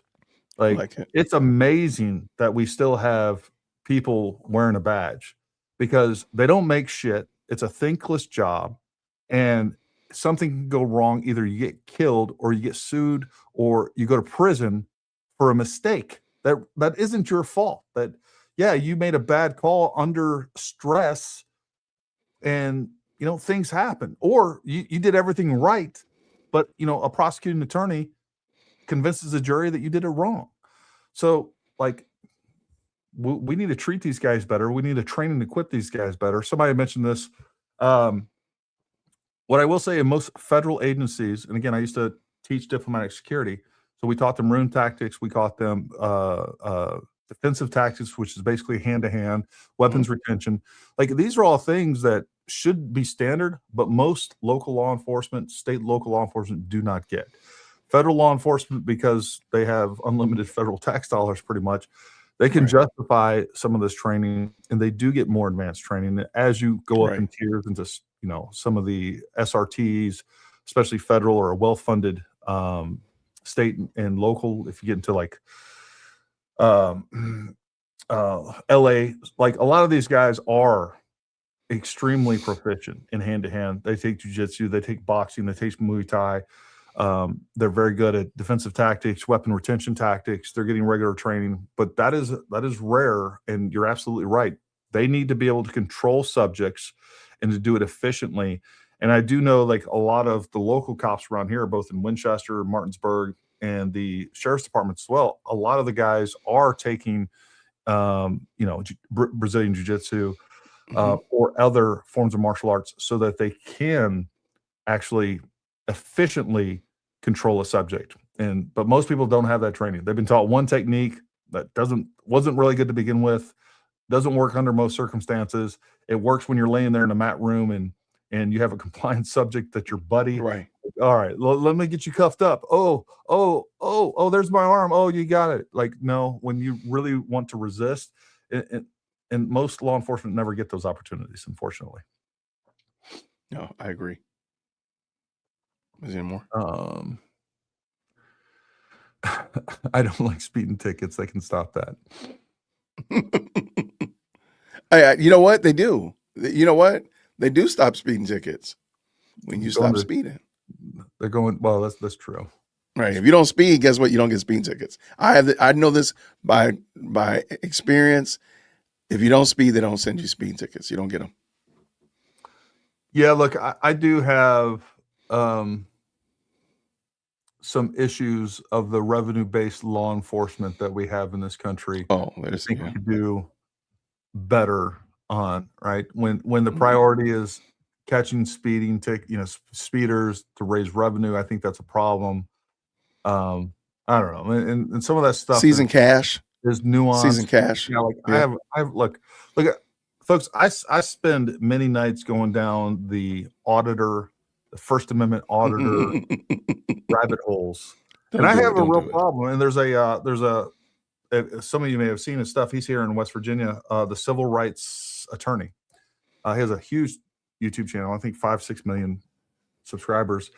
But a lot of people send him these videos where the cops are just out of control. They're ego driven, and there's these people in every industry, and it's really unfortunate when you give them a badge and a gun and some authority, and they take advantage of it. And there are law enforcement officers out there, and I think it's like 1%, right? It's a very small amount that are going to abuse people when they can, and they're going to violate their civil liberties. And I have a real problem with that. I think as a law enforcement, if it's been proven that you've done that, you should get twice the sentence. We as the American people have given you the trust and responsibility to hand you a badge and a gun. And just like some people said, you get special treatment as law enforcement. You have immunities that most people aren't going to have. And with that trust comes a lot of responsibility. And if you violate that trust, the other thing, if we find corrupt cops, they should get some sort of special sentencing that is above and beyond what the normal person should get. So I have problems with some of those things. I have problems with some of the questioning techniques. I have problems with law enforcement techniques that are attempting to trick people into violating their civil liberties. You as law enforcement have sworn to protect and defend the United States Constitution, and that you should be protecting citizens' constitutional rights as well. And I understand that there is a balance. There's a nuanced balance between fighting crime and protecting citizens' rights. And I think we got to be very careful. And I don't think we've hit the right spot yet. I think we've gotten better over the years. I think law enforcement is much more reserved than they were in the 50s, 60s, 70s, and 80s, where they just rip out your car and whoop your ass. For sure. I don't think we've figured out that balance perfectly. I think we've gotten a lot better, and I think we still have some work to do. But that being said, the vast majority of law enforcement, they are overworked, underpaid. The risks that they face every single day, they're real heroes amongst the American people. And yeah, there's some bad apples out there, and they should be dealt with. But what's going on in Minnesota is not a protest. It is obstruction, and it's insurrection. It is an insurrection through and through. That's a real insurrection, and it's again driven by the top leaders and the top political leaders within that state, and they need to be held accountable, as well as police chiefs, sheriffs, everybody involved. The fact that they are allowing these things to happen, and they want that to happen, and that's the real secret behind this. These politicians and the people that are back there organizing all this stuff behind the scenes and encouraging people to go out there with their kids, encouraging to put themselves, literally, there's been all kinds of propaganda saying you got to put your body on the line. they want these martyrs so that they can justify rioting, looting, causing chaos. It's anarchy.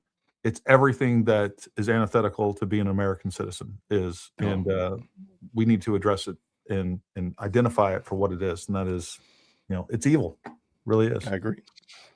And it's all leftist, communist nonsense. That's what it's about. It's about overthrowing this government and convincing you to vote away this country, and convincing dumb, ignorant people to vote away their civil liberties and their, like, America is the best system. There's lots of problems with capitalism, but the problem is there's nothing that's better than capitalism. Socialism doesn't fix anything. It just makes it worse. Communism is even worse. Like, that's what we have to realize.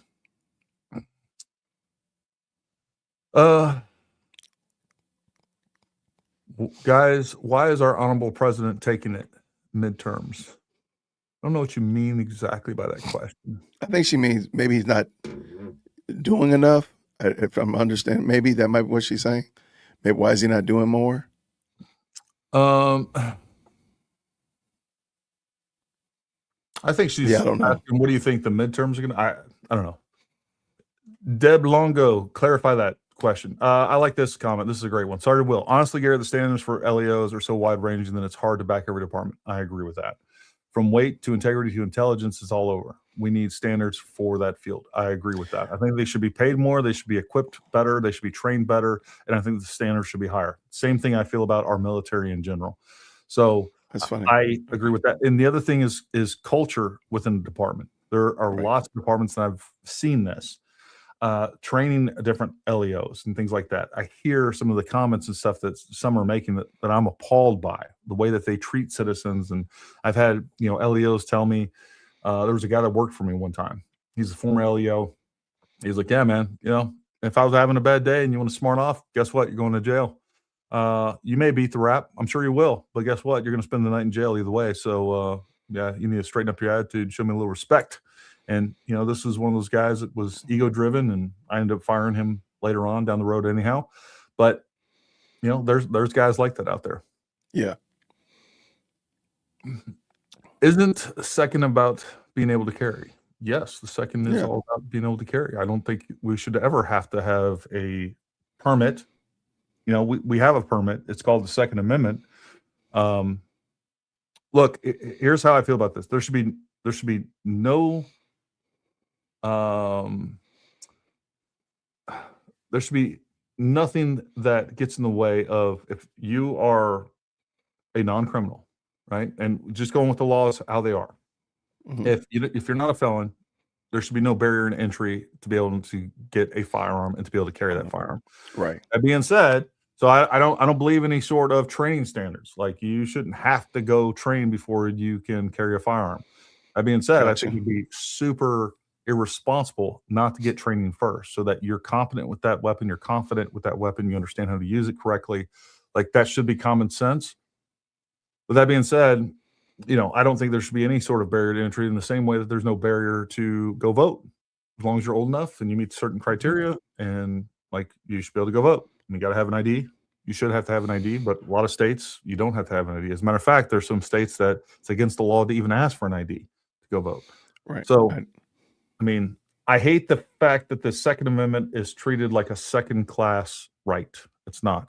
All of the same things that people believe, how all of our other rights within the Bill of Rights and within our Constitution, all the protections that you get, they're like, oh, you got to protect the First Amendment. You got to do this. You got to do this. You got the Fourth Amendment, Fifth Amendment. Guess what? All the same things apply to the Second Amendment, but for some reason, people have been conditioned to believe otherwise. That is correct. And we'll get you banned. We're just going to ban this guy. Got to go.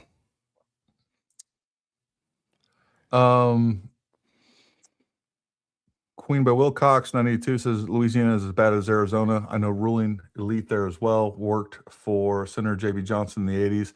His son is a lobbyist here, and daughter's husband, ambassador to India. Republicans who won Louisiana are no better. So I lived in Beaumont, Texas for a really long time. and I will say, and this is in the 90s, political corruption in Louisiana was well known, or at least well talked about. I wasn't politically active at the time, but I heard it talked about all the time, and I do believe that. Even like sheriffs and things like that within Louisiana, it was known to be a very corrupt state. And I'm sure there's some truth to that. What else we got going on, Jay? I think we covered a lot of ground there. Folks, if you have any final super chats or anything like that, get them. We're going to bring it to a close here. We're going to, maybe we'll do a body cam night. We'll just watch some body cam. I love that. Crack jokes. Maybe we'll find a. I have a whole playlist. I'll send you the playlist. Oh, okay. We can just sit around and just, I'm already preparing for it. No, but Gary, thank you, man. I'm glad that you had a good time out there in Vegas. I'm glad you made it back safe. And this was a good conversation. I do hope that cooler heads, I've been praying that they have a blizzard in Minnesota, that they just, 45 feet of snow, like just stop them. Like just, they need to cool down. They need to cool down significantly. And that might mean ICE and the protesters and just general commerce. Just everybody stay in your house, chill out for a minute, cooler heads prevail, and then let it thaw. But no, this was a good conversation. Hopefully everybody had a good time. Yeah, no, and I know a lot of, I missed a comment. Folks, if I ever missed one of your super chat comments, I promise you it's not intentional. You can always email me and I'll address it the next time. Amethyst Angel said martial arts foundations are mental tactics. In my opinion, I couldn't agree more. No argument for me. More. You learn whether it's boxing, whether it's jiu-jitsu, karate, whatever it is. Learning to be able to analyze what's happening while it's happening and make good decisions. Like that's what it's all about. And that's one of the things I talk about in our firearms training. Like firearms training is a martial art. It really is. And if people looked at it that way, I think they take it a little bit more seriously. They're like, oh, I can stand here. If I just stand here stationary and I can shoot a stationary target and I hit it 10 out of 10 times, I'm really good at this. No, that's not how the real world works. Start throwing some different dynamics in place. You're moving, the threat's moving. It's presenting. You have shoot targets, no shoot targets. You have to consider about what's your target, what's beyond it. Like there's a lot going on, and everybody that thinks they are really good at shooting, you put them in shoot, no shoot scenarios. And it's hilarious. Not hilarious. It's scary to see. Yeah. But it's good when they realize it. And that's one of the things we do. We usually do like culmination exercises at the end of our courses where they get to implement some of the things that we taught them, and they realize they're not usually as good as they thought they were. So anyways, the other thing too, Jake, I'm completely, let's talk about it one day a week or whatever it is. And I love it. Be kind of a loose schedule depending on, I know you're busy, I'm busy sometimes, but we can plan generally like a Tuesday or a Thursday or whatever it is. Friday, Sunday, I like it. We'll start. We'll get dangerous wit. Dangerous Gary. wit. I love it. Dangerous wit. See, I did that. I like that. Like the idea that Tim Walz had the National Guard out serving donuts and coffee. That right there tells you just how unserious he took. Okay, even if you thought that the shooting of the gentleman by ICE agent was totally dirty, was just as dirty, it was a mafia hit, right? You had the National Guard serving coffee and donuts today. Like that shows you just how unserious Tim Walz treats this. I agree. So don't be mad at us when we side where Gary and I have landed in this discussion. When your own governor, and I'll just throw the mayor in there too, and the lieutenant governor are so unserious. I mean, they're playing with Legos at this point. They might as well just be playing games. And don't be mad at us. Okay, go ahead. We still are yet to see if Walz was involved in all the fraud, and I think he was. I think we're right. finding that out as well. I think a lot more people were involved in that, going all the way up the political spectrum. And I'm curious where a lot of that money went. Well, we know like 50% of that money was going to Act Blue, and then through Act Blue, that money gets donated, and it's going to campaigns and things like that to people like Governor Walz and other politicians. So there's a whole continuum of corruption that's taking place there, and I hope someone is investigating that. at a federal level. And, you know, if Tim Walz and other people are involved, I hope they're held accountable. But you're right. They're failing their state and on every level for sure. Real quick, this last super chat. Correct me if I'm wrong. Doesn't state National Guard ultimately have to follow federal commands? So how Camp on Tim threaten the feds with Minnesota State? I'm not 100% certain on this, but I think that's wrong outside of the Insurrection Act. Once that's implemented, then yes, they do have to follow federal command. The governor is the commander-in-chief of their National Guard, their state National Guard. So I think outside of certain circumstances and provisions, that is not true, actually. And which is why we had the National Guard in Arkansas back in the civil rights era and in many other states that were trying to prevent, blacks going to white schools and integration that way, racial integration. So hopefully that answered your question. Jay Witt, thank you, buddy. Man, thank you, man. This was a lot of fun, Gary. Yep. I always enjoy talking to you. It's always a good conversation. Man. Folks, those of you out there, we appreciate you. And we appreciate you tuning in, your love and support for both of our channels. Again, if you're watching this now or in the future and you haven't subscribed to Jay Witt, go do that. We're going to get him to 100K. He deserves it. We're going to make it happen. And until next time, stay armed, stay ready, and we'll talk to you soon.